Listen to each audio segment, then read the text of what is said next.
साबिक सदर आसिफ जरदारी का कहना है कि पार्लियामान का जमहूरी अंदाज में इख्तिताम एक अच्छा शगुन है।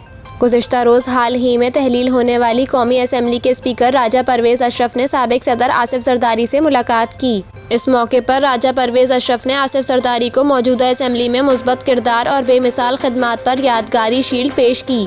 आसिफ जरदारी का कहना था कि पीपल्स पार्टी ने हमेशा जमहूरी अंदाज में पार्लियामानी निज़ाम को आगे बढ़ाया। 15वीं कौमी असम्बली की तकमील भी इस सिलसिले की एक कड़ी है। उन्होंने मज़ीद कहा कि मुल्क के मुश्किल हालात में हुकूमत चलाने में भरपूर रहनुमाई की।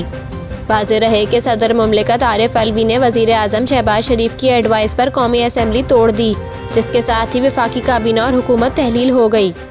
वज़ीर आज़म ने 12 अगस्त को मुद्दत पूरी होने से कबल कौमी असम्बली तहलील करने की समरी दस्तखत करके सदर को मंजूरी के लिए भेजी थी।